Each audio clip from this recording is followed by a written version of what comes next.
Öncelikle anayasa halk ile devlet arasındaki bir sözleşmedir. Yani halkın ve devletin karşılıklı yükümlülüklerini düzenleyen ana sözleşmedir. Anayasa istikrar gerektirir. Osmanlı'dan bu yana anayasal geçmişimize baktığımız zaman ilk anayasa biliyorsunuz 1876 Kanuni Esasi'dir. Ve Kanuni Esası İttihat Terakki ile Osmanlı yönetimi arasında, padişahlık arasında arasında olan bir uzlaşmanın sonucu olarak ortaya çıkmıştır. Daha sonra Teşkilat Esasiye Kanunu ikinci anayasa olarak ortaya çıkıyor. Cumhuriyet tarihine geldiğimizde ise 1924 Anayasası. Daha sonra 1924 Anayasası'nda kaldırılarak işte 1961 Anayasası, 71 Anayasası ve 82 Anayasası şeklinde bir anayasal geçmişimiz var. Ama bu anayasaların her birinin temelinde halkla devlet arasındaki bir konsensüsün sonucu olarak ortaya çıkmış anayasalar değil bunlar. Bir tarafında hep askeri görüyoruz bu anayasalarda. Askeri yönetim ile, asker ile bürokrat ve siyasiler arasındaki bir uzlaşmanın sonucu olduğu ortaya çıkıyor. Sormuş olduğunuz 82 Anayasası ise biliyorsunuz işte darbe anayasasıdır.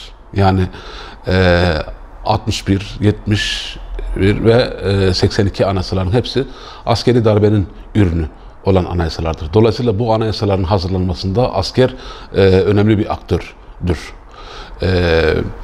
82 Anayasası'nı kimisi eleştiriyor, kimisi destekliyor. Destekleyenler 82 Anayasası 80 ve önceki olayları gerekçe göstererek işte halkın refahı, huzurluğu, kardeşin kardeşe silah sıkması gibi bir takım anarşizm olayları gerekçe göstererek 80 darbesini ve dolayısıyla 82 Anayasası'nı destekliyor. Ama halkın büyük bir kısmı ise 82 Anayasası'nın özgürlükleri ortadan kaldırdığını, askeri vesayetçi düzeni bir önceki anayasalardan devralarak devam ettirdiğini ileri sürmektedir ki bu elhak doğrudur. Çünkü hala daha biz bu anayasanın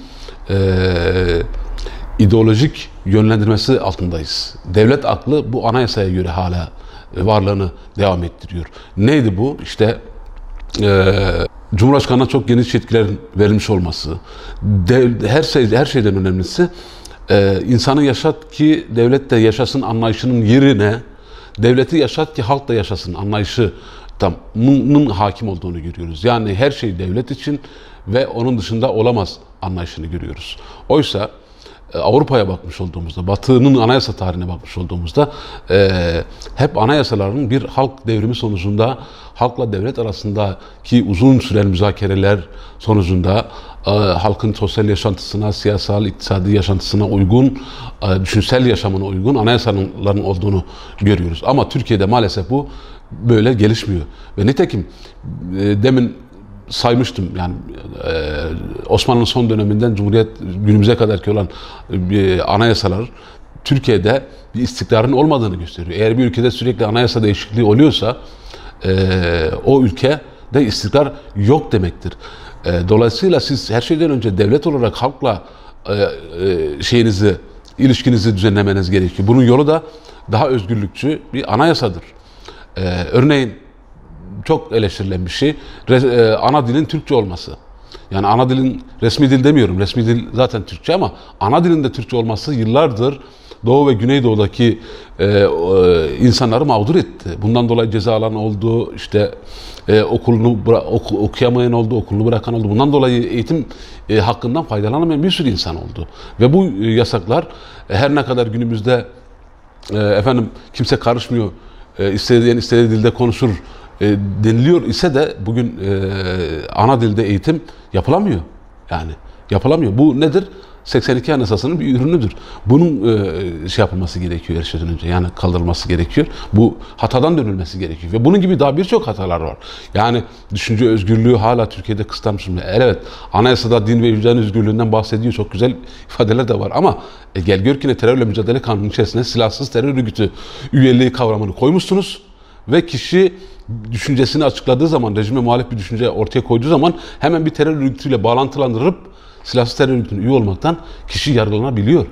Dolayısıyla kimse bu hususun anayasaya aykırı olduğunu dahi savuyla dahi dava açamıyor Anayasa Mahkemesi'ne. Çünkü Anayasa Mahkemesi'nin görevi zaten anayasayı korumaktır. Dolayısıyla 82 Anayasası'nın mağduriyetleri aslında devam ediyor. Her ne kadar işte 18 yıldan beri AKP tarafından bu ülke idare ediliyor ise de görece bir özgürlük ortamı var ise de bu özgürlüğün anayasaya yansıması gerekiyor. Çünkü bugün AK Parti gider, başka bir parti gelir ve eski o anayasadan aldığı destekle o yasakçı tavrını devam ettirebilir. Diğer taraftan işte en son 28 Şubat ve en son 15 Temmuz darbe girişimini biz yaşadık. Dolayısıyla hala daha bu ülkede biz darbeleri konuşuyoruz ve darbe tehdidinden bahsediyoruz. Yani o darbeler Demokles'in kılıcı gibi halkın kafasının üstünde sallanıp duruyor. Dolayısıyla hani anayasalar yeni bir anayasayla ve geçmişin o olumsuzluklarını ortadan kaldıracak, tarihsel tecrübeyi de dikkate alarak halkın daha özgürlüğünün korunduğu, daha işte ifade ve düşünce özgürlüğünün korunduğu, çok kültürlü yapıya uygun, Türkiye şartlarına uygun. Bakın şimdi Suriyeliler de, Araplar da ülkemize bayağı bir nüfus oluşturdular. Onların da farklı bir kültürü var. İşte sadece Araplar değil, başka milletlerden insanlar da söz konusu. Dolayısıyla bütün toplumu bu Türkiye Cumhuriyeti vatandaşlarını, Türkiye'de yaşayan herkesi kucaklayacak, değişik görüşlere, mezheplerden bağımsız ve hepsini ortak bir noktada buluşturacak, Türkiye Cumhuriyeti vatandaşlığını bir değer olarak ortaya koyacak bir anayasanın yapılması gerekiyor.